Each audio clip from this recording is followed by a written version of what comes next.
Bienvenidos y bienvenidas al evento titulado Neurociencias y Derecho Penal, que se lleva a cabo en el marco del 29º aniversario de la creación de Fundejus. Auspician el presente evento el Colegio de Magistrados y Funcionarios del Poder Judicial de la Provincia de Buenos Aires, el Colegio de Magistrados y Funcionarios de San Isidro, la Unión de Magistrados y Funcionarios del Departamento Judicial de Lomas de Zamora, el Colegio de Magistrados y Funcionarios del Departamento Judicial Necochea, el Colegio de Magistrados y Funcionarios de Azul, la Asociación de Magistrados y Funcionarios de La Matanza, el Colegio de Magistrados y Funcionarios de Zárate Campana, la Asociación de Magistrados y Funcionarios de San Martín y la Asociación de Magistrados y Funcionarios de Morón. De las instituciones auspiciantes se encuentran presentes el presidente del Colegio de Magistrados y Funcionarios de la Provincia de Buenos Aires y presidente del Colegio de Magistrados y Funcionarios de Necochea, Pablo Noel, el presidente del Colegio de Magistrados y Funcionarios del Departamento Judicial de Azul y representante en el Consejo de la Magistratura bonaerense, Pablo Quaranta, el presidente del Colegio de Magistrados y Funcionarios de San Isidro, Ricardo Costa, el vicepresidente segundo del Colegio de Magistrados y Funcionarios de la Provincia de Buenos Aires y presidente de la Asociación de Magistrados y Funcionarios de La Matanza, Sergio Eduardo Gago, el presidente del Colegio de Magistrados y Funcionarios de General Rodríguez Moreno, Edgardo Bartolomé Alemán, y a su vez la vicepresidenta del Fuero Penal, Liliana de Inocenti, y el vice por el Ministerio Público, Rodrigo Núñez, de San Isidro. Para un mejor desarrollo, los micrófonos de los asistentes se encuentran apagados y les sugerimos que se conecten al dispositivo con auriculares. Por otro lado, les hacemos saber que las preguntas serán contestadas al finalizar ambas exposiciones y que para formularlas les pedimos que las canalicen por el sistema de chat. A continuación, hará uso de la palabra el vicepresidente de Fundejus, Alfredo Ruiz Paz. Buenas tardes, amigos y amigas. Tengo el honor de hoy presentar esta nueva actividad que nos hemos impuesto desde el mes de junio realizar a partir de la pandemia, que nos ha obligado a descubrir y realzar esta tarea. Y hoy hemos convocado un tema, creo que es muy importante, como es la neurociencia. Hemos convocado a un abogado y a un médico. Los dos son docentes, uno en la Universidad de La Matanza, los dos son en la Universidad de La Matanza, el doctor Scaglione hace 30 y pico de años que también es docente en la universidad, en la UBA, en medicina, y donde ellos nos darán, calculo desde su punto de vista, o a partir de las investigaciones, porque no solo son docentes, sino son investigadores, de algo tan importante como es la neurociencia, y en este caso aplicado al derecho penal.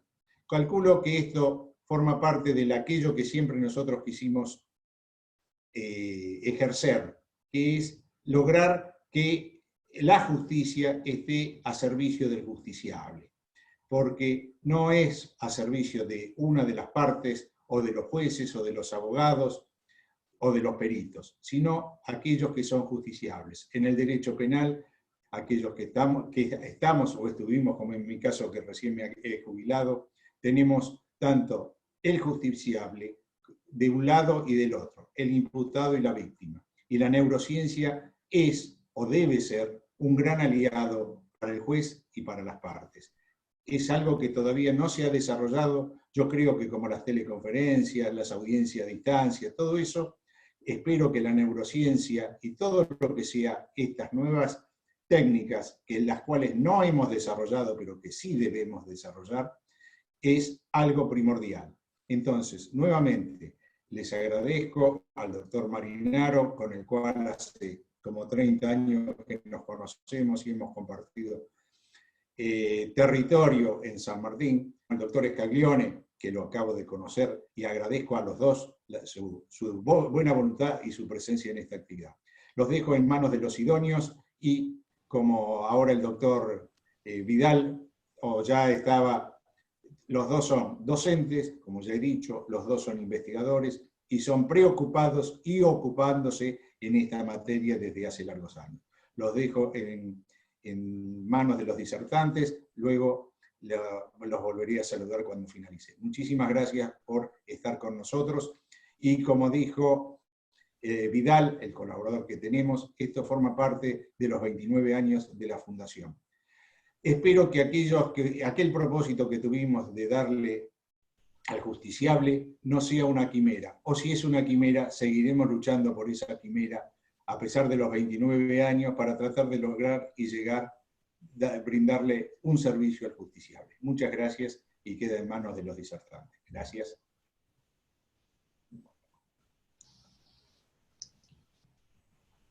Bueno, un gusto estar esta tarde conversando y compartiendo con ustedes una charla que me parece muy importante para todas y todos. Y más que una charla en general, un poco lo que vamos a hacer es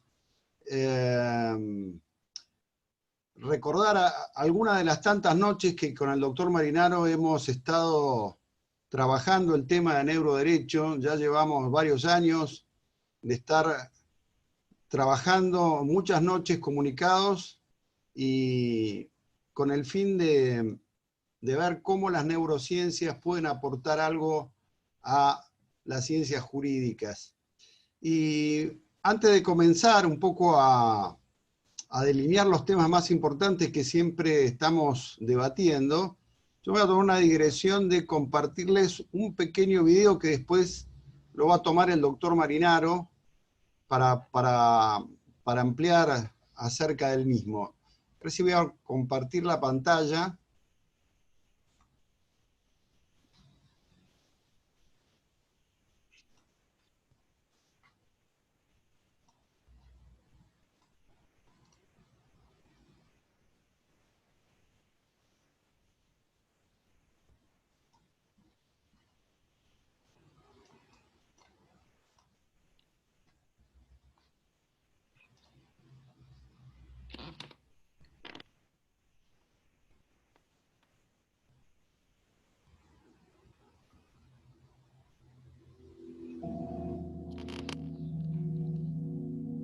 Well, when you know you didn't do anything wrong, you're gonna fight. I had to fight. I couldn't be depressed. I couldn't be angry. I couldn't be bitter because that keeps you. That keeps you at that place. I had a family to go home to. I had a mother that I didn't want to see pass while I was incarcerated. I had to dig in. I couldn't give up. And through the course of going through 4 trials, being the only person in the state of Michigan to undergo 4 consecutive trials for first-degree murder, just to see all the lies and the continuation of lies, I knew that my God was bigger than any of that ailments of that wasn't true. I knew the truth was going to prevail one day. I did not know the date. I did not know when, but it was never a if it was going to happen. It was just when it was going to happen.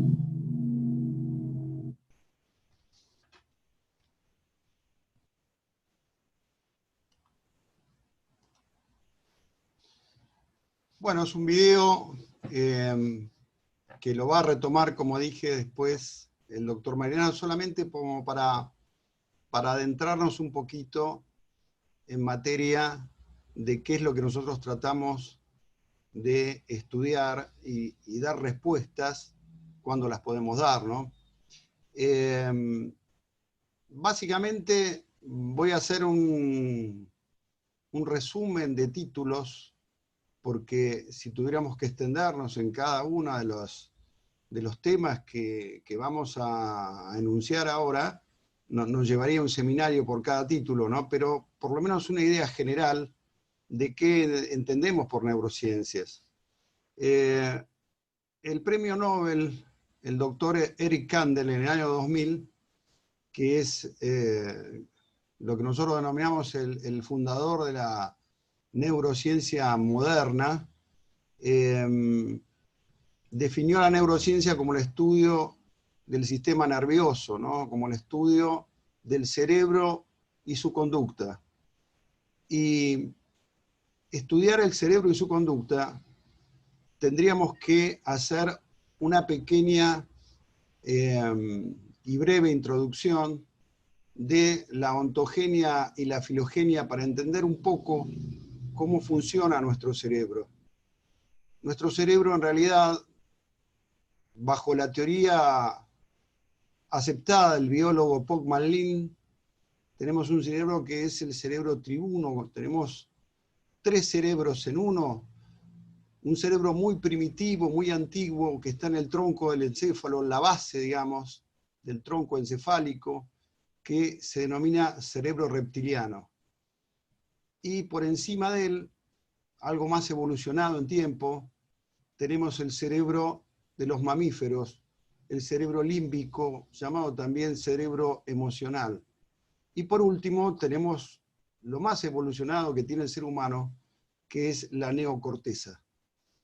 Entonces, estos 3 cerebros conviven en un diálogo permanente, y la idea que llevó a cabo Pogman-Lin es que en realidad, más que seres racionales, somos seres emocionales, y que nosotros tenemos dentro de esta estructura emocional un complejo que se denomina cerebro límbico. El Homo sapiens sapiens, que es, digamos, la definición taxonómica humana, más o menos lleva sobre la Tierra 150.000 años que nosotros caminamos como sapiens sapiens. Y el lenguaje tiene solamente 40.000 años. El hombre comenzó a utilizar su lenguaje. Pero tenemos dentro nuestro este cerebro reptiliano, un cerebro que está condicionado a la época de lo que vendría a ser el Paleolítico, una época donde, imagínense que el estrés del hombre de aquellas épocas era un estrés muy básico, tener que cazar, tener que buscar alimento, pero sobre todo lo que se ha quedado en nuestros genes es el mecanismo de supervivencia. Lo que persigue el cerebro es la supervivencia. Y si uno empieza a ver las estructuras anatómicas de nuestros ancestros, en 150.000 años no han cambiado mucho. O sea, tenemos las mismas estructuras que tienen en sí los vertebrados. Los vertebrados, que a su vez son los únicos animales que matan a sus congéneres adultos. O sea, ningún invertebrado mata a otro congénere adulto. Y sin embargo, dentro de los vertebrados, el único vertebrado mamífero que mata a otro adulto congénere es el ser humano. O sea, salvo los mamíferos que pueden enfrentarse en peleas por una hembra receptiva, pero nunca llegan a matarse. El ser humano, a través de su neocorteza, llega a esta posición. ¿Por qué decimos que somos seres emocionales? Bueno, nosotros tenemos una conexión con nuestro mundo externo, y este mundo externo está relacionado con lo que nosotros sentimos. Y el tiempo que tarda en llegar estas sensaciones hacia un núcleo es un conjunto de neuronas, ¿no?, que se llaman núcleos grises, porque están formados por los cuerpos de las neuronas, y estos núcleos que componen este cerebro mamífero límbico, tiene un núcleo que se llama núcleo amigdalino, que en realidad es un complejo de núcleos, no es un solo núcleo. Este complejo amigdalino tarda 125 milisegundos en determinar y decidir si los estímulos que se están percibiendo en este momento son pro supervivencia o contra supervivencia. Si el complejo amigdalino, que tiene 12 núcleos, interpreta que los estímulos son estímulos contra supervivencia, automáticamente utiliza lo que se denominan neurotransmisores, que son sustancias químicas que sirven para la interconexión de las neuronas, que son las unidades básicas y fundamentales del tejido nervioso. Son las células nerviosas, digamos, que componen al cerebro. Y en ese momento, en esos 125 milisegundos, si se interpreta que el estímulo es un estímulo que es contra supervivencia, se activa el hipotálamo, que está por debajo justamente de este cerebro límbico. Y el hipotálamo libera dos hormonas, unas sustancias químicas que van a producir sus efectos a distancia, básicamente en la corteza y en la médula suprarrenal, liberando lo que se denomina un glucocorticoide como el cortisol y una hormona como la adrenalina. Ambos nos ponen en estadio de lucha o huida. Y con suerte, y ahora vamos a ver por qué con suerte, 470 milisegundos más tarde llegaría a esta zona que es la corteza prefrontal, donde existe lo más evolucionado del ser humano, que es el razonamiento. Pero acá empiezan los problemas que siempre charlamos con el doctor Marinaro, ¿no? Por ejemplo, la edad de imputabilidad. Podemos hacer imputabilidad a un menor que en realidad no tiene desarrollada su corteza prefrontal, que no entiende los actos, porque la corteza prefrontal más o menos estaría evolucionando en el hombre alrededor de los 21 años. La mujer más o menos tiene una evolución, una maduración de la corteza prefrontal un poco anterior, más o menos a los 18, 17 años. Esto es producto del instinto gregario, por la función social que desempeña la mujer. En cambio, el hombre más o menos entre los 20 y 21 desarrolla lo que llaman las funciones ejecutivas. Y dentro de estas funciones ejecutivas está justamente la corteza orbitofrontal. Y esta corteza orbitofrontal es la encargada de la inhibición, o sea, que es la que impide que una persona realice, por ejemplo, una conducta antijurídica. Entonces la persona, es muy importante definir esto de la corteza prefrontal porque bajar la edad de imputabilidad no soluciona absolutamente nada. En una persona que no entiende cuáles son sus actos. La persona, inclusive desde el punto de vista evolutivo, es muy importante el primer año de vida. Nosotros nacemos y al nacer tenemos un peso de nuestra masa encefálica aproximadamente entre 350 gramos y 400 gramos. En el transcurso de 9 meses posteriores al nacimiento, la masa cerebral llega a pesar 950 gramos. Y ahí se estabiliza casi al llegar al año y medio, y después, por eso ustedes ven que los chicos recién nacidos tienen una gran desproporción entre el cuerpo y su cabeza, es muy grande su cabeza, es 2/3 de su cuerpo, o sea, evidentemente que esta estructura se produce porque no es que hay nuevas células dentro del cerebro, sino que se empiezan a generar conexiones, se empiezan a generar interconexiones que lo llamamos nosotros circuitos neuronales. El primer año de vida es fundamental y va a determinar la vida de la persona.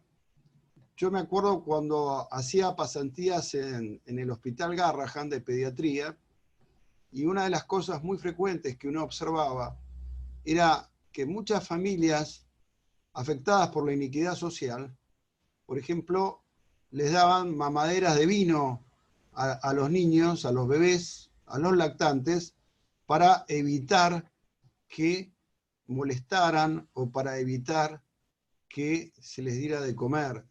Esto, imagínense que las células cerebrales no se reproducen. O sea, esos circuitos cerebrales quedan ahí en esa posición. ¿Cómo podemos después entender la formación de estos circuitos cerebrales más allá, ya cuando uno habla de 3 años, 5 años, cuando se empiezan a formar ya, por ejemplo, digamos, los movimientos, lo que nosotros llamamos movimientos generales, la parte de la motricidad está basada en la mielinización de la vía. La mielinización es que los nervios se recubren de una sustancia lipídica llamada mielina que aumenta la velocidad de conducción. Cuanto más mielinizado está un nervio, mayor es la velocidad de conducción. Por eso, el nervio más mielinizado del organismo, del cuerpo humano, es el nervio óptico. Pero, ¿qué pasa con esta persona que a los 5 años observa a un padre ebrio, a una madre que sufre violencia de género, y qué pasa entonces en sus circuitos cerebrales y en sus neurotransmisores? Bueno, va a haber baja de lo que nosotros llamamos, hay 2 grupos de neurotransmisores, unos que son centrípetos y otros que son centrífugos, y unos que son denominados moduladores y otros que son llamados informativos. Entonces, existe una baja de serotonina, existe una baja de dopamina, existe una baja de los neurotransmisores más importantes de la activación de un sistema que se llama sistema reticular ascendente, que es el sistema que nos dice a nosotros cuándo levantarnos, que nos da el estado de vigilia, que nos dice cuándo tenemos que dormir y que no responde a la ley del todo nada. Entonces, este chico, futuro adolescente, va a estar justamente con una estructura de depresión profunda. Y no solamente de depresión profunda, sino que se van a activar los circuitos que se denominan circuitos de la agresividad.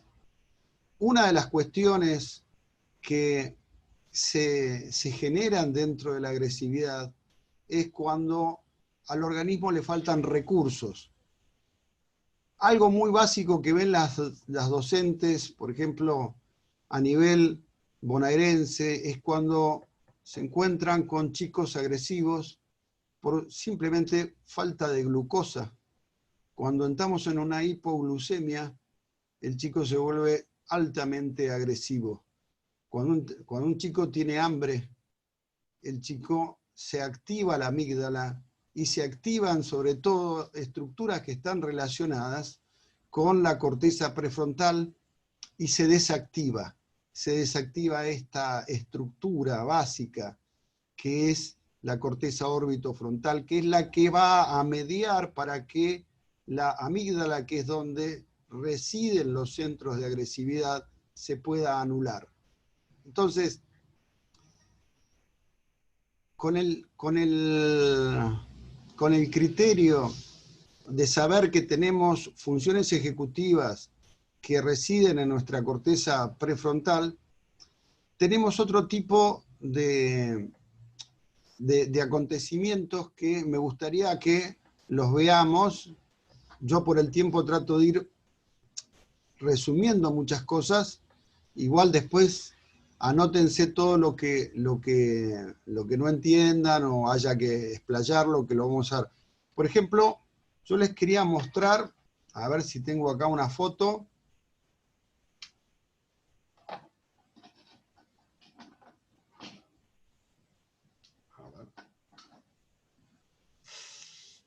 Bueno, me corté, pero no es nada, no se hagan problema.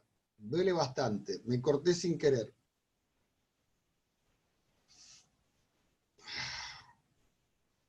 ¿Alguien sintió dolor?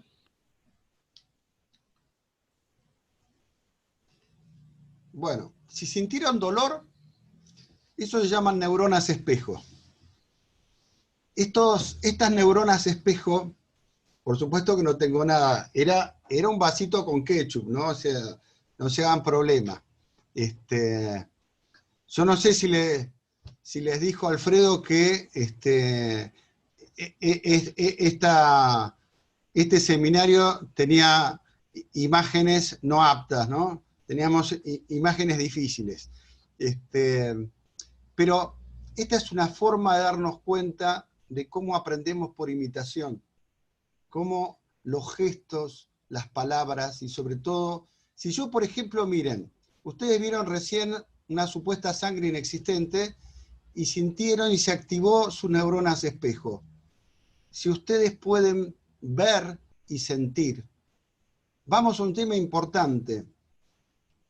Quien descubrió esto fue un neurofisiólogo italiano, Giacomo Risolati, en la Universidad de Parma, donde vio y estudió que los monos reaccionaban al ver que otros monos comían un plátano, se les activaban las áreas de movimiento que hacía la otra persona. Antes del lenguaje, nosotros nos manejábamos por conductas comunicativas no verbales. Nos manejábamos con los gestos, nos manejábamos con las manos. De hecho, solamente la comunicación es 10% verbal, 90% es corporal. O sea, nuestro cuerpo habla. Y acá viene la teoría de la mente. Nosotros tratamos de ver qué es lo que piensa la otra persona, de entender qué es lo que piensa la otra persona. Y si nosotros somos los únicos que podemos racionalizar abstracciones, por ejemplo, si yo les digo, miren, yo les hago esto, acá tengo un limón, ahora lo corto, y yo me lo pongo en la boca,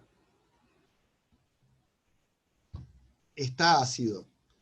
Fíjense que si ustedes se lo hacen a un mono, los va a mirar y no va a entender nada. Pero una persona puede salivar pensando en el limón.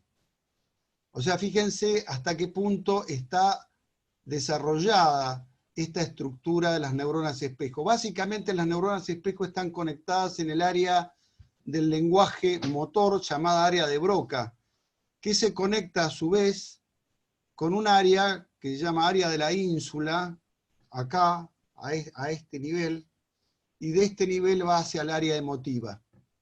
Entonces, esto nos lleva a pensar algo que por ahí ya ustedes lo habrán por ahí leído también, pero se llama implantación de falsos recuerdos. ¿Podemos hacer que una persona crea en algo que no sucedió nunca?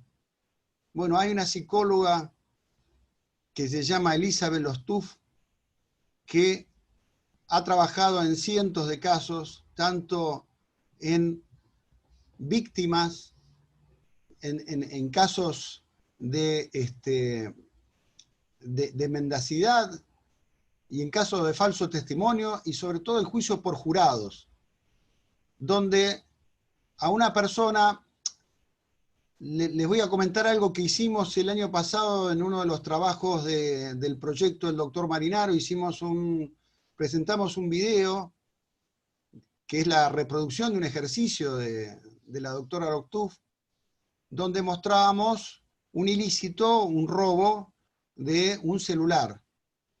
Y después le preguntamos a la audiencia de qué color era la campera de la víctima, cuántos eran los agresores y si le habían robado una cámara fotográfica. Ahí estaba el tema, no le habían robado ninguna cámara fotográfica y dijimos si sabían el color de cuál era la estructura de esta cámara fotográfica. Bueno, había gente que decía que la cámara fotográfica era de color marrón, que la campera era verde, otros que decían que la campera era azul. Bueno, eran como 100 personas y teníamos 40 testimonios distintos y todos vieron el mismo video.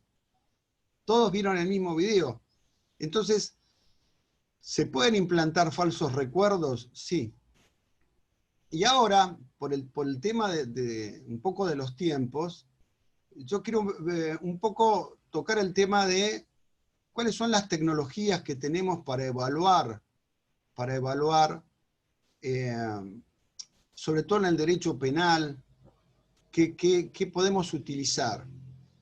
Y justamente una de las cuestiones que es bastante importante es el tema de lo que nosotros denominamos tomografía funcional conectiva. Y esta tomografía funcional conectiva permite generar el estudio de lo que hoy se denominan huellas cerebrales. O sea, podemos medir circuitos cerebrales a través de nodos, a través de una particularidad de las imágenes que se llaman voxeles. Un voxel es igual a lo que vendría a ser en 2 dimensiones un píxel. Lo que pasa es que el voxel tiene 3 dimensiones y se maneja por opacidades. Bueno, se han calculado respuestas. Hay una respuesta en el área parietal que se llama P300, porque ocurre 300 milisegundos después de que se le estimula a la persona con un estímulo extraño. Pero un jurisprudente, un decano de la Universidad de Cracovia, Cicic, Radoslav Cicic, probó esto en una prueba que es una prueba de potenciales evocados, que se llama N400, lo probó en jueces de primera instancia y segunda instancia. Y se dio cuenta, en la N400 lo que mide es el análisis sintáctico cuando existen incongruencias en cuanto a la toma de decisiones interferidas por circuitos emocionales. Los jueces de primera instancia, según Cicic, se enfrentan a la paradoja del tranvía. No sé si conocen la paradoja del tranvía, pero la paradoja ética del tranvía es una persona que tiene la posibilidad de ver un tren fuera de control que viene por la vía y él está justo en la palanca de cambio. Si cambia la palanca hacia una vía, hay 5 personas trabajando. Si la cambia hacia la segunda vía, hay una persona trabajando. Entonces, el dilema ético es ¿cuál de la palanca vas a accionar? Si la que va a matar a 5 personas o que la que va a matar a 1. Bueno, en N400 se ve en este caso de dilema moral que tiene todas las consideraciones éticas, que no la vamos a desarrollar por una cuestión de tiempo, pero un juez de segunda instancia en el N400 se enfrenta a la paradoja de Haynes. La paradoja de Haynes es una paradoja ética donde Haynes tiene a su esposa muy enferma de cáncer y que necesita una dosis de radio que sale 5.000 pesos. Y Haynes no tiene plata.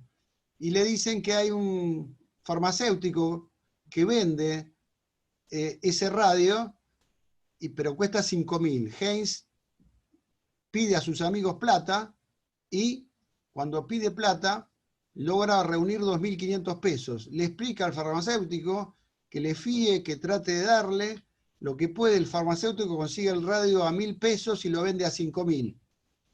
Y el farmacéutico le dice que en realidad él tiene que ganar plata.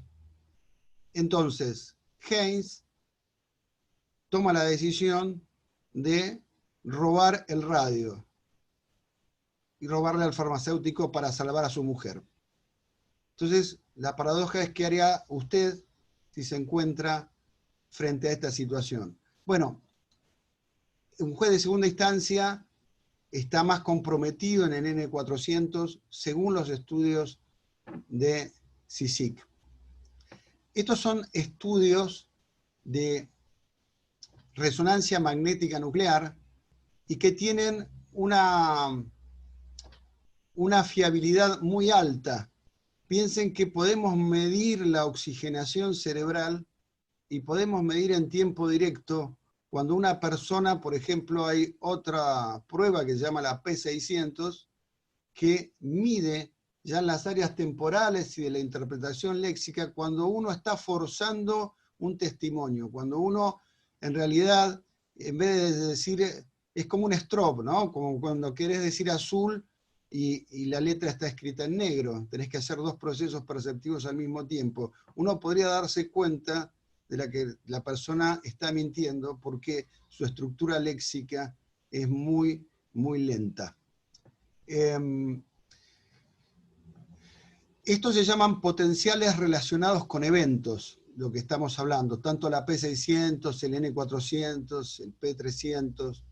Y es interesante que Marcos Iacoboni, por ejemplo, el segundo de Rizzolatti en el estudio de las neuronas espejo, demostró la existencia de las neuronas espejos en el área motora de la palabra, haciendo estimulación magnética transcraneal.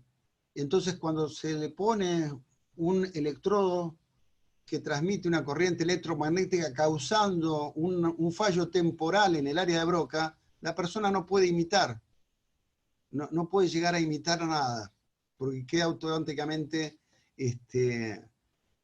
anuladas sus neuronas espejos. Es mucha la cantidad de temas. A mí me encantaría hablarles de la agresión en los adolescentes, de por qué es importante y qué lo causa, cuáles son las autopistas de las recompensas, por qué nosotros nos comportamos como nos comportamos, por qué somos como somos, la importancia de la epigenética. O sea, hay tanto para desarrollar. Piensen que me estoy conteniendo de no seguir de largo y le tengo que dar la palabra a mi compañero Marinaro. Así que lo único que les puedo decir como final es que nosotros tratamos de entender la neurociencia no como una estructura de si hay corroboración o nosotros corroboramos algo, lo damos por cierto. No hacemos un reduccionismo biológico. No somos lombrosianos, digamos, ¿no? Trabajamos de una manera objetiva. Y estábamos analizando las otras noches con José Marinaro un estudio que se hizo en el 90, en el 92, que fíjense a qué nivel llega a veces el reduccionismo biológico, con el cual nosotros nos oponemos, ¿no?, a esto, ya que, por ejemplo, muchas causas de la violencia y de las conductas son multifactoriales. No son solamente biológicas, son sociales, psicológicas, son multifactoriales. Pero, por ejemplo, hubo un estudio que se hizo en el 90 y en el 92 que se trató de buscar los genes de la homosexualidad, así como ustedes lo escuchan, ¿no? Y se encontró, por ejemplo, que el núcleo supraquiasmático en las biopsias de homosexuales eran mucho mayores, muy parecidos a los de las mujeres, y que la comisura blanca anterior, lo que une los dos hemisferios, también tenía mayor grosor. Pero lo que nos preguntamos enseguida con José fue, ¿qué papel tiene el núcleo supraquiasmático en la elección sexual y qué importancia tiene la comisura blanca anterior? Ninguna. Y esos datos los daban como probatorios de algo que no existe. Entonces, a veces la correlación no implica la causa. Bueno, gente, los dejo con mi gran amigo José. Bueno, primero quiero estar seguro de que el sonido llegue bien. Sí, se escucha muy bien, doctor. Sí, sí. Bien, bueno, antes que nada, muy brevemente, esto como verán estamos haciendo las cosas lo más acotado posible, agradecer a las autoridades de Fundejus, a los amigos con los cuales nos conocemos hace muchos años, y quiero antes de comenzar a explicar de qué voy a hablar yo, porque vamos a resaltar todas las veces esta cuestión del diálogo interdisciplinar. Lo que van a ver ustedes acá, lo que están viendo, es precisamente producto de diálogos interdisciplinares entre lo que conforma la neurociencia. Vamos luego a tratar de ver a qué nos referimos exactamente con eso de neurociencias, Y lo que hacemos todo el tiempo con los colegas que integran los grupos de investigación, yo quiero justamente, en homenaje a dos grandes, antes de empezar, aludir a que esto, estamos diciendo, son procesos de investigación a nivel de universidad. Cada proceso de investigación posee una evaluación externa, o sea, no nos evalúan los amigos precisamente. Así que hasta ahora nos ha ido bastante bien, por eso estamos tratando de abordar todos los campos posibles para difundir.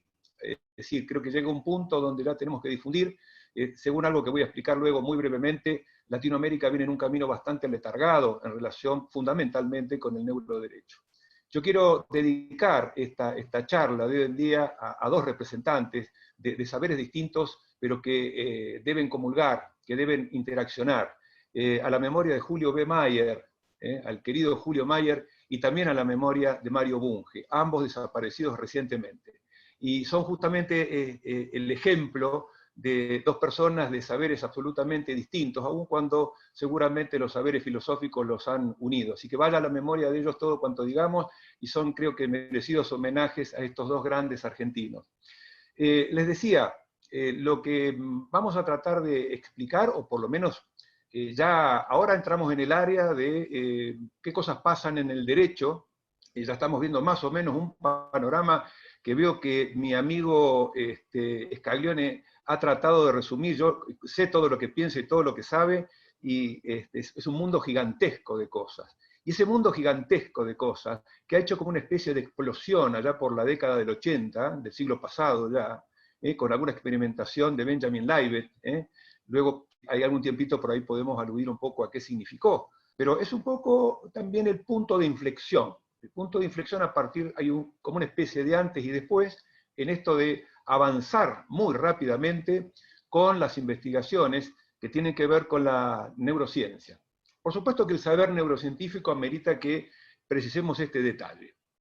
¿Hacia dónde vamos a mirar ahora los que estudiamos las ciencias sociales? Bueno, miramos hacia eso que denominamos neurociencia, pero esto amerita que digamos que esto nace en la medicina, luego continúa en otro saber que es la biología, la neurobiología, donde se producen todos los estudios que tienen que ver con el sistema nervioso central y fundamentalmente el funcionamiento del cerebro. Y aquí viene la gran cuestión. De la mano de los avances neurotecnológicos, este es un eje fundamental para comprender todo este fenómeno explosivo, porque las neurociencias, acompañadas de las neurotecnologías, nos están permitiendo interpretar, localizar zonas, regiones del cerebro en sus distintas dimensiones para saber qué funciones cumplen cada uno. Y en definitiva lo que estamos tratando de hacer es de comprender el comportamiento humano. Todo un título, comprender el comportamiento humano. Quiere decir que ese saber que luego es neurocientífico, adquiere la condición de neurocientífico en función de una interdisciplinariedad.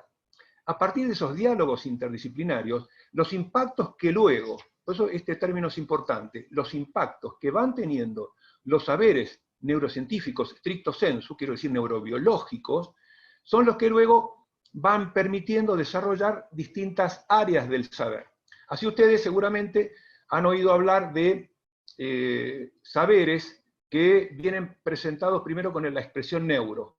Entonces está la neurofilosofía, la neuroética, para hablar simplemente de aquellos aspectos generales donde recibe impacto el saber concreto, y luego otras expresiones tales como el neuroderecho, que es lo que nos compete a nosotros, la neurocriminología, las distintas áreas que van teniendo alguna una forma, digamos, de recepción de todos estos saberes, va teniendo consecuentemente el nombre de neurociencias.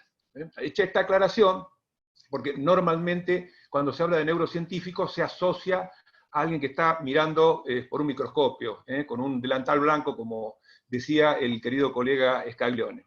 Así que dicho esto, todo lo que nosotros venimos produciendo nos encuentra en estos momentos en la tercera etapa de investigación en la Universidad de La Matanza, con un grupo bastante numeroso, con colegas de la Universidad de Córdoba, Arocena, Cesano, Ramírez, colegas de México, como Eric García López, de la Academia Nacional de Ciencias, como el doctor Ezequiel Mercurio, el doctor Daniel Silva, de amplísima trayectoria en la justicia. También colegas de España, como Eduardo Demetrio Crespo, José Manuel Muñoz. Y puntualmente quiero destacar la labor de Eduardo Demetrio Crespo por el gran trabajo que han realizado en la Unión Europea, en un trabajo muy difundido, que se llama Neurociencias y Derecho Penal. Se podría decir que es bastante fundacional en términos de neuroderecho la obra, el trabajo y la investigación que ha hecho Eduardo Demetrio Crespo. Y ahora se da esta circunstancia de que él integra nuestro grupo de investigación y a la vez nosotros integramos el grupo de investigación sobre el proyecto Derecho Penal y Comportamiento Humano. Bien, dicho esto, ¿de qué vamos a hablar hoy? Vamos a tratar de hacer una síntesis temática.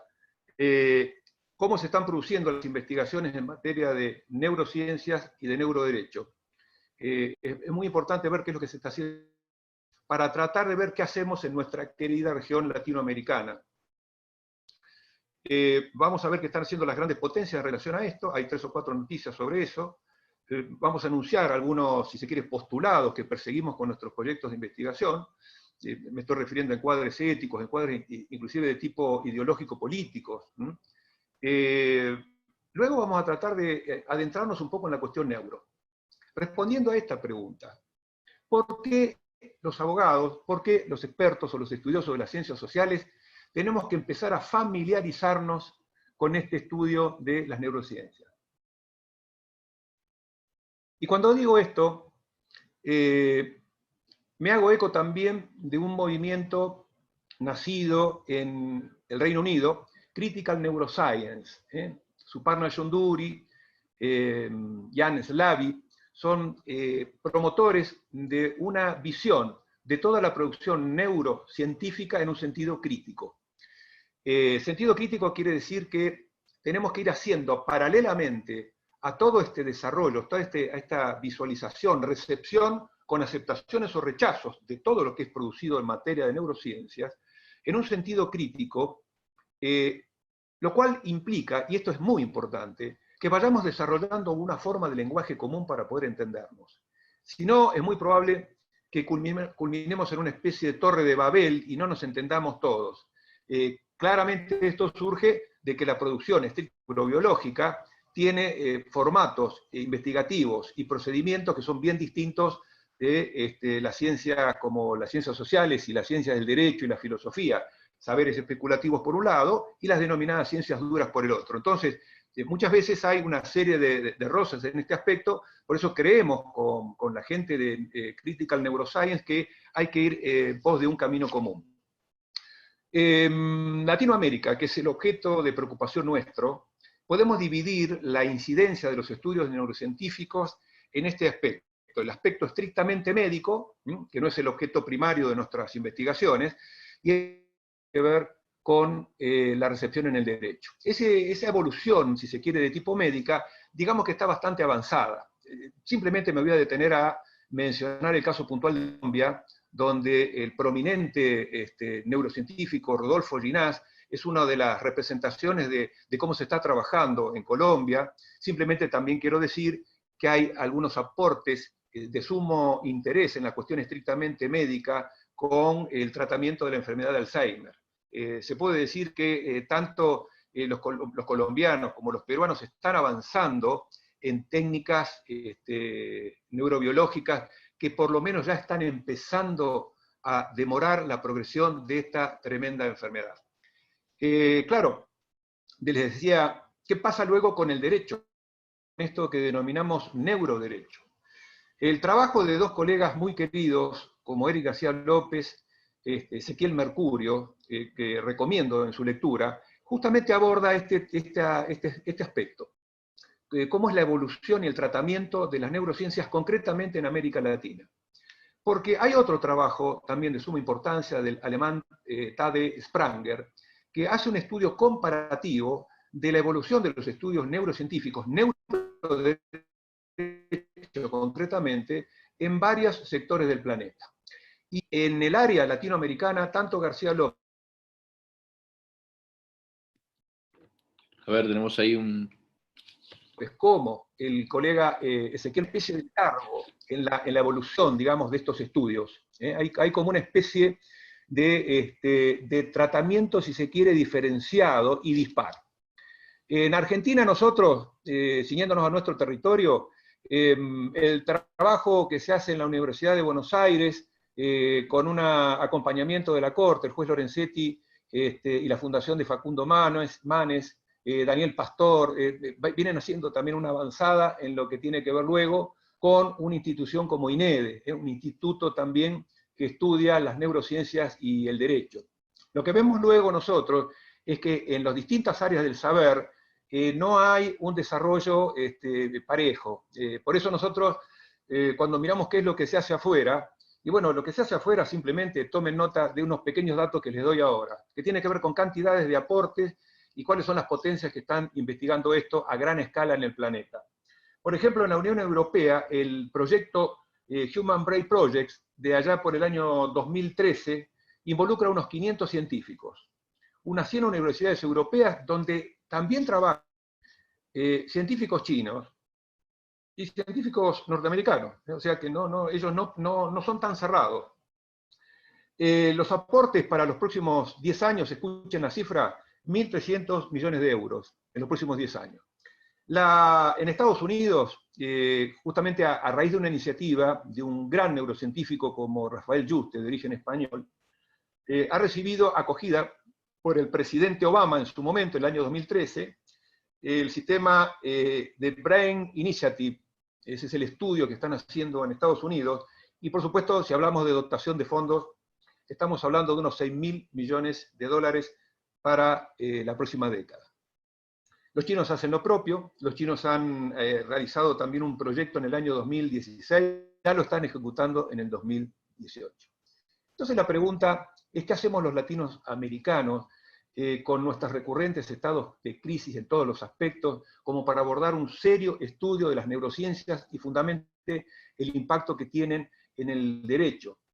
Quiero simplemente recordar que en el aspecto privado de Estados Unidos, MacArthur Foundation, justamente, desarrolla todo un proyecto, Law and Neuroscience, o sea, concretamente el estudio de la ley y las neurociencias, que es bastante, digamos, generoso y muy avanzado, y por supuesto concita la labor de muchísimos neurocientíficos, y diría de todo el planeta. Claro, ¿y nosotros qué podemos hacer? Simplemente lo voy a anunciar nada más, no tengo tiempo de desarrollarlo, pero quiero dejar por lo menos la inquietud. El proyecto nuestro se llama Neurociencias Integradas. Neurociencias Integradas es un proyecto que tiene ciertas bases epistémicas e ideológicas que tienen que ver con la interdisciplinariedad, tiene que ver con la interregionalidad y también el carácter interuniversitario, y que va a aglutar las ciencias médicas y las ciencias sociales.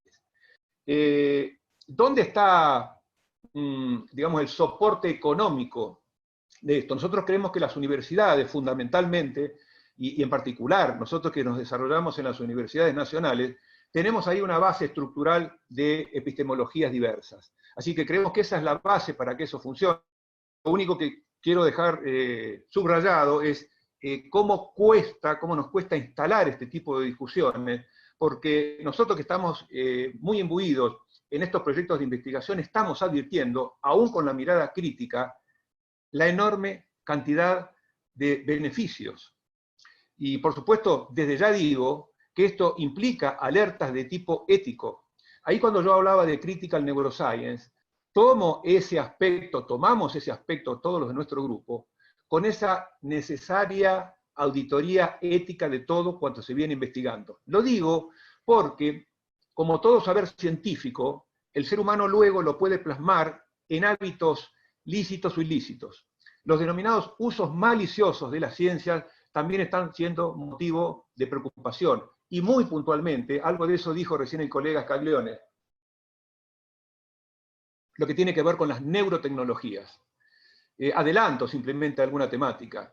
Existe ya el riesgo, bastante concreto, de que puedan captarnos nuestros pensamientos y nuestras informaciones de manera que nosotros no nos demos cuenta. Las técnicas de hackeo cerebral están siendo objeto de estudio. Está, si se quiere, habiendo una necesidad de revisar los postulados dogmáticos y positivos de cartas como la Declaración Universal de Derechos Humanos. Luego al final voy a hacer una aclaración sobre este aspecto. Pero bien, lo que nosotros nos proponemos entonces es tratar de propiciar neurociencias integradas y destacar que es prioritario tener mucho cuidado con los desarrollos asimétricos que pueden permitir ciertos aspectos de las neurociencias. El tema es muy amplio, tomo simplemente un aspecto, los denominados mejoras cerebrales o enhancement. Existen las variadísimas, innumerables posibilidades de mejoras de ciertas aptitudes cerebrales. La pregunta que se hace Reinhard Merkel, que integra algún trabajo de Eduardo Demetrio Crespo y sigue abogando por ese tipo de propósitos, es, ¿no estaremos acrecentando las asimetrías sociales y generando mayor disparidad cuando solamente puedan pagar las mejoras cerebrales las personas más acomodadas de la sociedad? Y la pregunta que nos hacemos en el grupo, ¿no habrá que tener cuidado con que esto sea no en el plano solamente individual, sino interestatal, interregional? ¿No les pasará a los países periféricos como nosotros, que nos denominamos países en desarrollo, que también tengamos que padecer, que seamos subdesarrollados en materia de neurociencias y neuroderecho? Alerta con esto, forma parte de nuestros postulados, ir advirtiendo acerca de estas posibles consecuencias. Ahora bien, todo el producido de neurociencias, ¿lo vamos a abocar a cursos de grado, posgrado y nada más? No, no, no. Creemos que es muy importante la labor pedagógica. Dos ejemplos pequeños de lo que estamos haciendo. En la Universidad Nacional de La Matanza, en la asignatura de Derecho Penal Parte General, desde el año pasado, se ha agregado en la cátedra del doctor Mariano Cunio Olivarona la temática de neurociencias y derecho penal. Ya en la Universidad de La Matanza estamos enseñando, y debo decir que nos complace mucho a todos los integrantes del grupo de investigación el enorme interés y la capacidad de asimilación que están teniendo los alumnos. Por de pronto, es muy probable que esos alumnos, cuando egresen de la universidad, puedan continuar estudios, pero ya con la base de algunos principios aprendidos en materia de neuroderecho. Y quiero agregar algo más, esto no es una puja, esto no es una carrera, es lamentable que solamente muy pocas universidades estén prestando atención a esto. Así que las universidades, como centros de reproducción ideológica, como dice Eugenio Raúl Zaffaroni, tienen que tomar nota de este tipo de conocimientos y tratar de implementarlos. Ahora bien, ¿culminamos ahí? No. Creemos, y esto nos excede mucho, que la neuropsicoeducación también va a cumplir un rol pedagógico. De hecho, a raíz de nuestro proyecto en el Colegio Los Tabaquillos, porque seguramente no se ha dicho allí, yo vivo en la Cumbrecita, y en el Colegio Los Tabaquillos, un colegio secundario, damos un taller sobre neurociencias y su impacto social. Me muero de ganas de contarles a ustedes la enorme cantidad de satisfacciones que produce abrir la cabeza de los chicos, explicarles por qué el cerebro adolescente funciona de ese modo, que puedan entender las tremendas problemáticas que involucra justamente todo lo que ha dicho mi querido amigo Scaglione. Cuando el cerebro del joven viene atrofiado, viene maltratado, lean por favor a Sebastián Lipina en Pobre Cerebro. Tenemos aquí también una producción, un know-how argentino de suprema calidad para tomar conocimiento de cuanto sucede inclusive en las áreas que competen al derecho penal juvenil. Un niño que es maltratado en su infancia, luego se desdobla y se transforma en el sujeto activo de un delito en la adolescencia. Eso debe ser objeto de monitoreo ético, debe ser objeto también, porque esto nos está iluminando de alguna manera las neurociencias para comprender mejor esos problemas. Y los legisladores no pueden soslayar la evidencia científica. Creo que ha sido bastante claro Scaglione acerca de la edad de punibilidad. Bien. ¿Por qué razón? Quiero adelantarme un poquito más porque si no, no voy a llegar con el tiempo.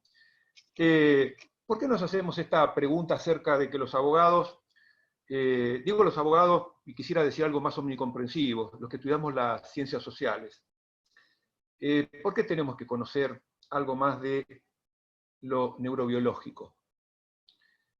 Miren, dijo un par de cosas muy importantes, no, unas cuantas muy importantes, mi amigo.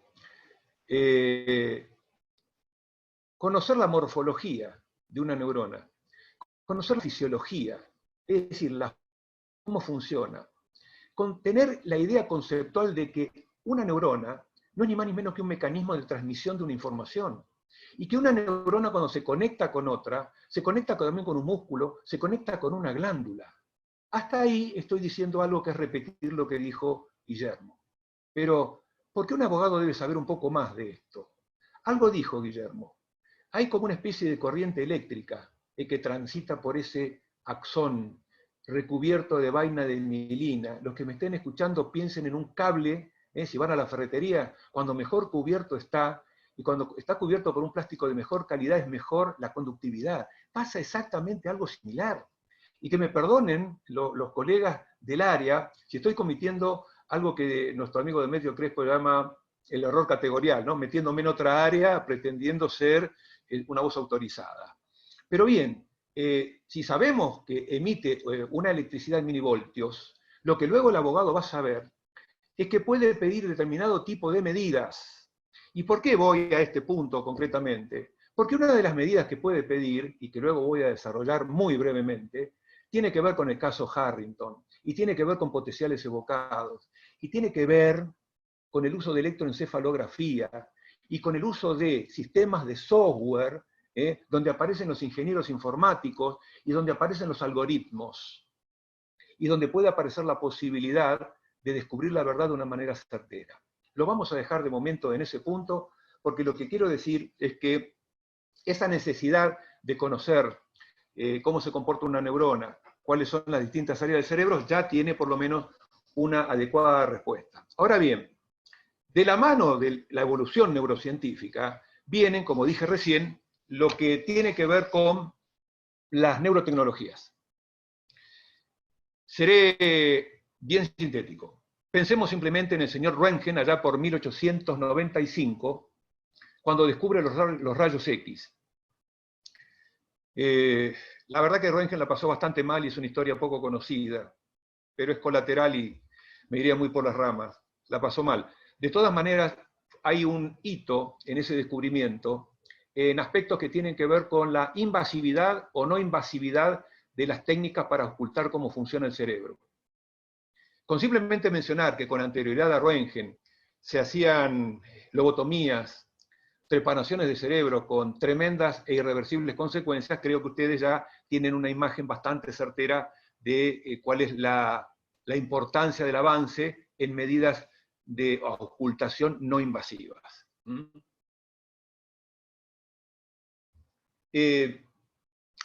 Esas tecnologías han logrado alguna, digamos, un grado de perfeccionamiento. Yo diría que se está en camino.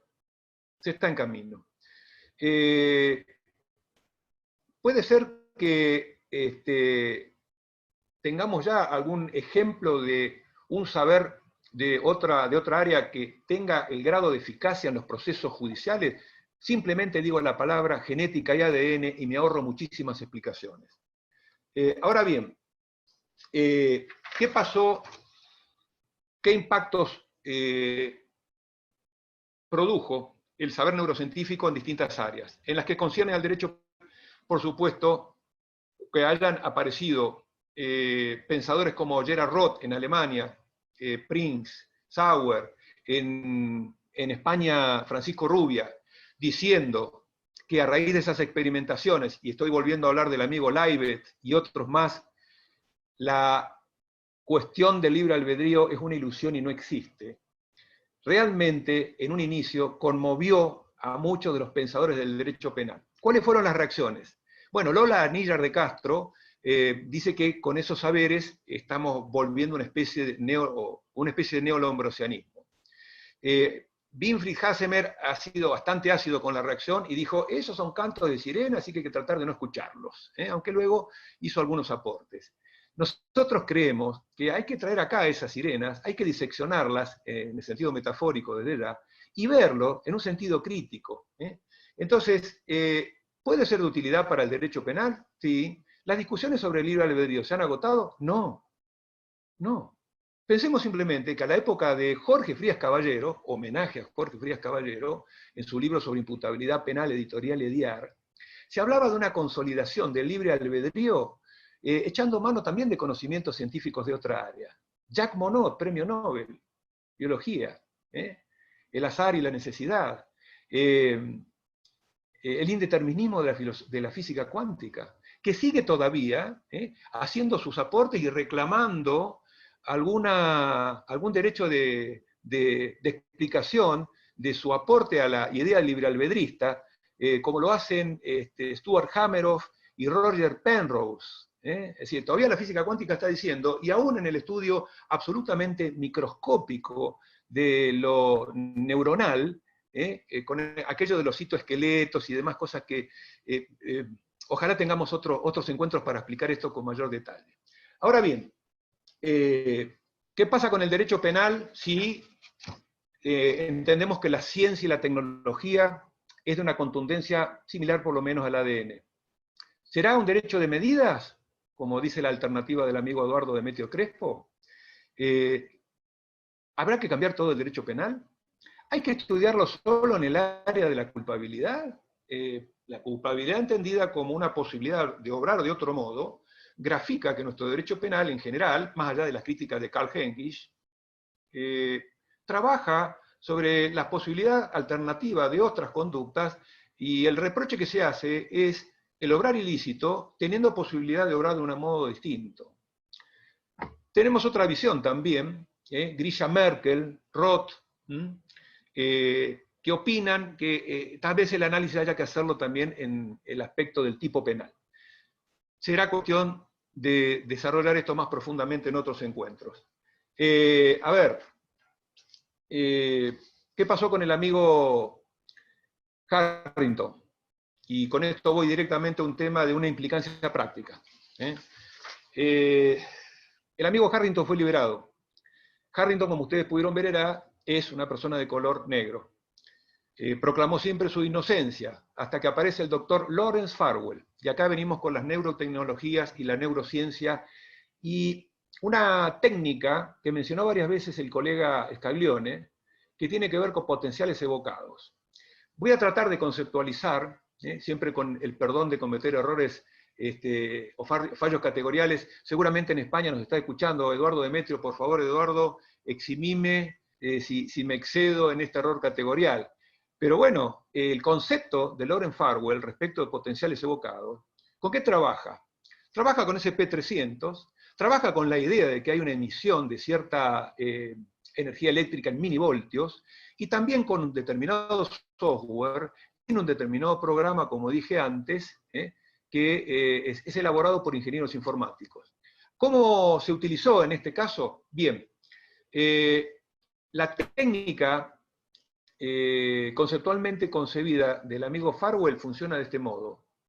Por eso se la denomina huellas digitales cerebrales, brain fingerprinting, porque lo que sostiene Farwell es que cuando la memoria registra un determinado evento, ese evento queda registrado casi de manera análoga, con un modo indiscutiblemente fijado en algún área del cerebro. Y el potencial evocado funciona de este modo. A la persona sometida al P300 se le formula una determinada cantidad de preguntas, no vamos a entrar todavía en ese punto, ojalá tengamos tiempo de hacerlo en otro encuentro, que se llama paradigma Oddball. Preguntas tontas, preguntas importantes y ciertas, algunas mentiras, y cuestiones que tienen que ver con el lugar del hecho o escena del crimen. Abrevio el camino. Sometido a esta prueba, lo cual implica un dato no menor desde el punto de vista del proceso penal. El tribunal admitió la prueba. Y acá tenemos un tema absolutamente trascendente. Quiere decir que esos tribunales han utilizado algunos criterios rectores. Bueno, han seguido el caso Fraye de 1923 de la Corte norteamericana, han seguido seguramente el caso Dover, luego vino el caso Strickland, explicaré luego conceptualmente qué es. Pero ¿qué quiere decir esto? Que la Corte norteamericana, en relación a la incorporación de pruebas científicas, ya ha ido produciendo exigencias y rituales para no admitir, permítanme el exceso, cualquier pavada.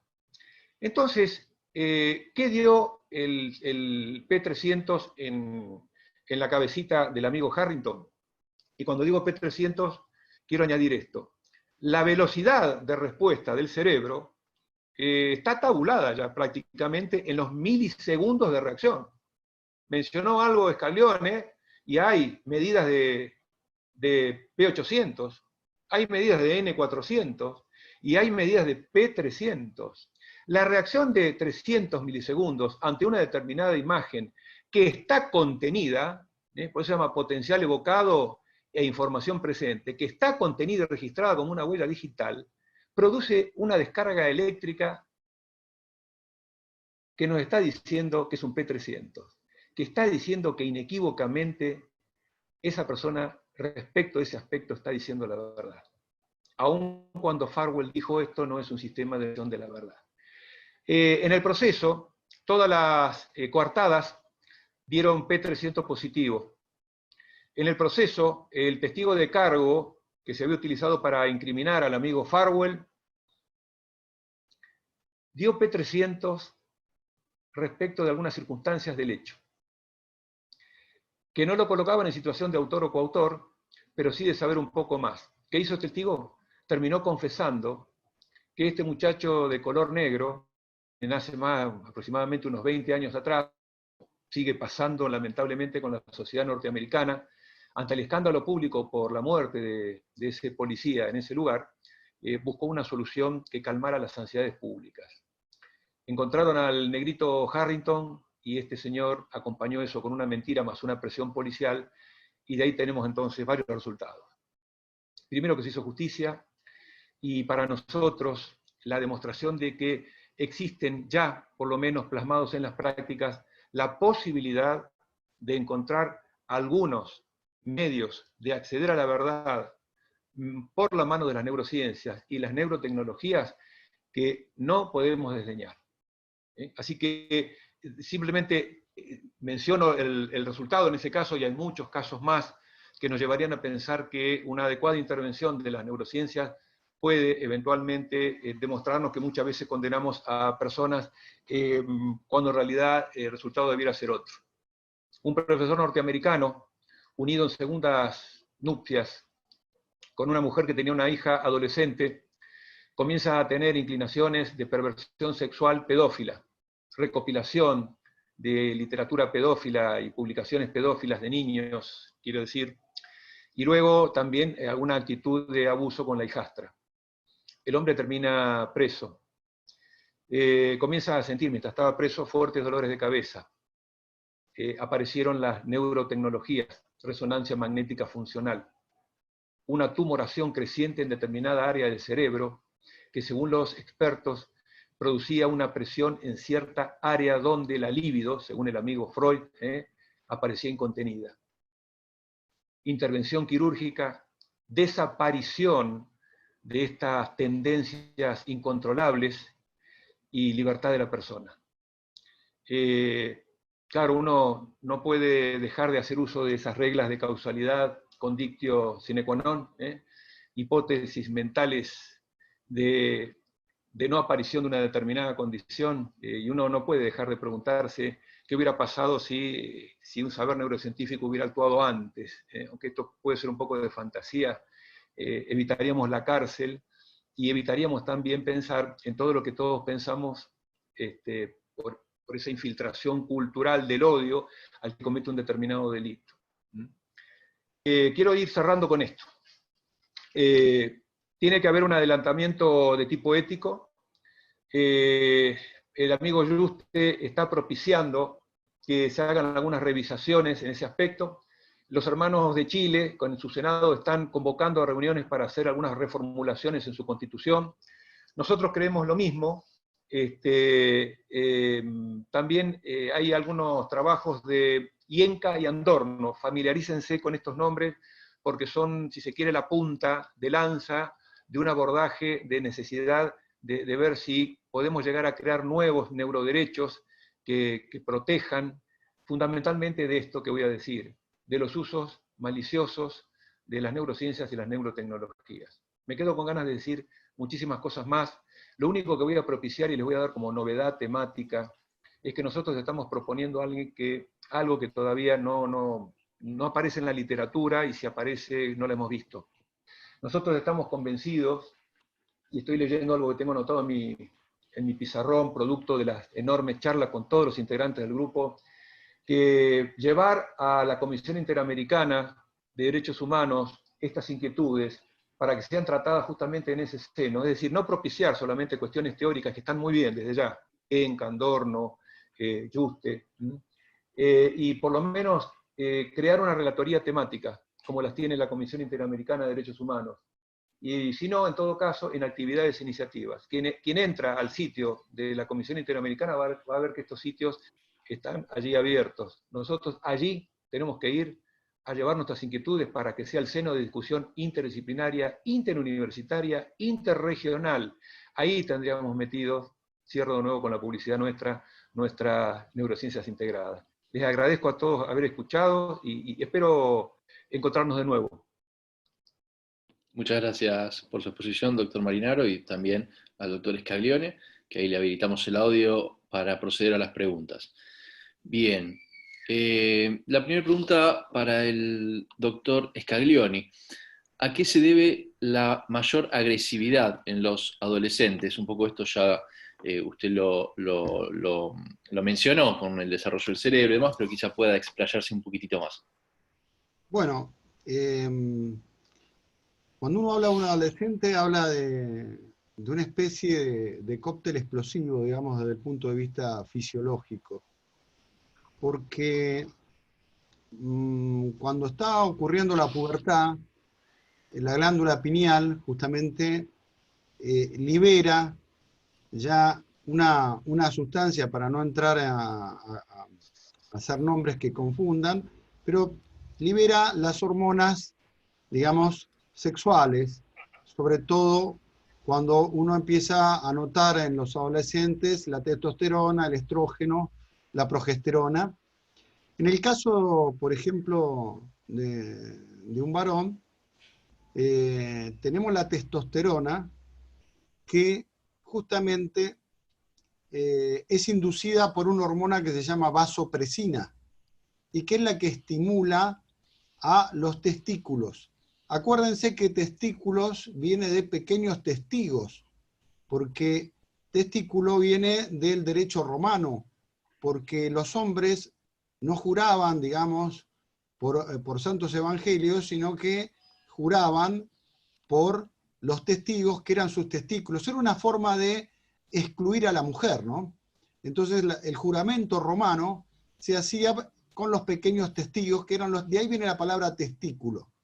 Y el tema es que la testosterona, los receptores de testosterona están tachonados, digamos, está repleto de receptores, justamente lo que veníamos hablando al principio, que son el complejo amigdalino.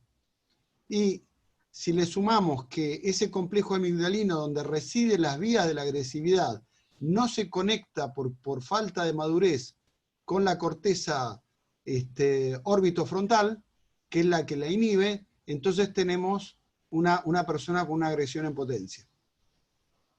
Esa sería la causa. Bien, muchas gracias. Sí, doctor, ¿quiere ampliar? No, yo decía, en el caso de la mujer, puse el caso del hombre, pero en el caso de la mujer, la hormona es la oxitocina, ¿no? Que por supuesto tiene un comportamiento totalmente distinto, que es una estructura ya destinada a una hormona que la prepara a la mujer para la maternidad, con lo cual los niveles de agresividad son mucho menores. Eso es lo que quería un poco ampliar y no dejar afuera. Bien, muchas gracias. Para el doctor Marinaro, ¿cómo podríamos pasar a la praxis judicial los aportes neurocientíficos? Bien,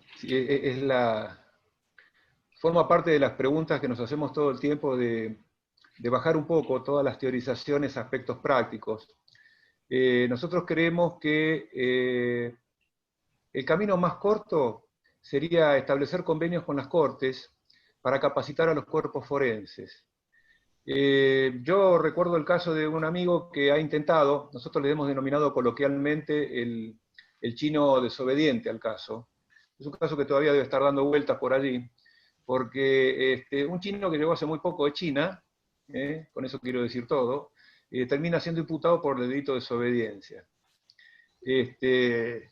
Las peripecias del amigo Migliasa en relación a tratar de demostrar su inocencia nos llevó a una interconsulta con el grupo. Por eso nos gustaría en algún momento trasladar la actividad práctica al amicus curiae, es otra cosa que por ahí eventualmente puede suceder.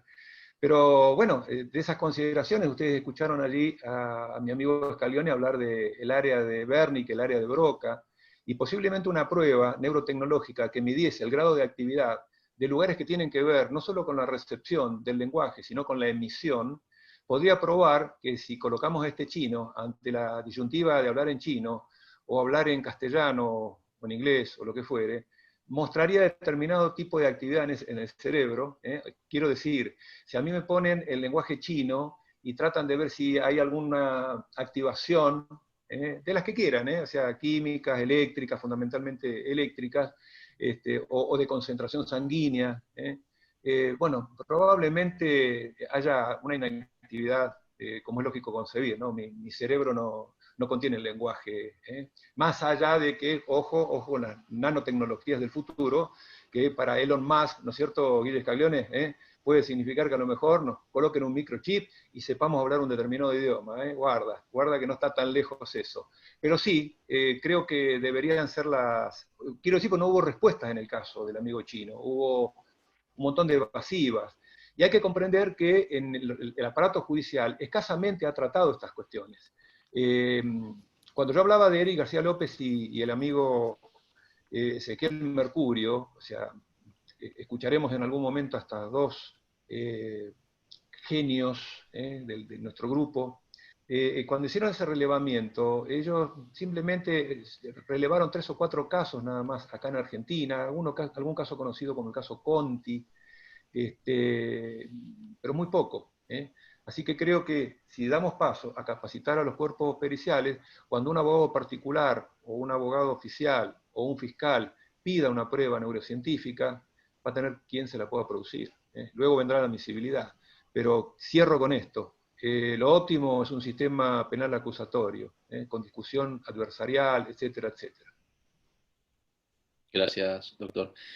Para el doctor Scaglione, si se ha usado la prueba potencial relacionada con eventos en jueces en tomas de decisiones usando la prueba N400. Bueno, un poco habíamos hablado de, como decía el colega Marinaro, el tema del paradigma Oddball, que nosotros lo llamamos el bicho raro, ¿no? En neuropsicología cognitiva. Esto es cuando se le presenta un estímulo que le es extraño, entonces se varían las respuestas de 300 milisegundos bajo este paradigma. Según un estudio que se ha hecho también en la Universidad Torcuato Di Tella, en N400, se ha estudiado cómo falla un juez según sus neurotransmisores, dependiendo de ciertos ritmos circadianos que tiene el organismo, o sea, ritmos homeostáticos, y se ha notado que las personas antes de almorzar, los jueces, son condenatorios. Y después de almorzar, en un 65% son de dar condición de libertad o libertad condicional, digamos, una vez que hayan almorzado. Y estas estructuras responden a este potencial potencial evocado relacionado con eventos, no solo con la P300, sino con la N400, porque marca la N400 el tema que está relacionado con lo emocional, ya que se une, digamos, la corteza somatosensitiva hacia lo que es el área límbica, el área emocional. Entonces, según el estudio que habrían realizado en la Universidad Torcuato Di Tella, tiene que ver con esta estructura de observar cómo falla un juez antes de comer y después de comer. Parecería algo que no sería alguien no lo tendría en cuenta, pero evidentemente que algunos hallazgos han tenido. Y por el otro lado, en Cracovia, el tema de los jueces de primera y segunda instancia han mostrado en la N400 unos retrasos bastante importantes. Por ejemplo, imagínense, para hacerlo más gráfico y que lo entiendan, imagínense que ustedes tienen un amigo o una amiga que se acaba de pelear con su pareja. Y ustedes le hacen un test de 12 preguntas y ustedes le tienen que decir esta consigna. Vos me tenés que responder con la primera pregunta que se te venga a la mente. Y pongámosle que la pareja se llama Susana, ¿no? Pongámosle. Entonces ustedes vienen diciéndole, a ver, decime lo que se te ocurra cuando te digo planta. Entonces la persona te puede decir verde, pared, blanca. Y por ahí, entre la sexta, octava opción, decís Susana. Y se produce un retraso, porque entran en conflicto varias áreas. Y eso es lo que capta estos potenciales evocados. Un evento extraño, el paradigma oddball, el bicho raro, algo que en la memoria, no se olviden que el asiento de la memoria de la agresividad también está en la amígdala. Por eso nosotros muchas veces pensamos que cuando la gente dice yo te perdono, no estamos tan seguros. Porque ahí reside justamente una memoria, como si fuera una memoria de la venganza. En algún momento te la van a cobrar, digamos.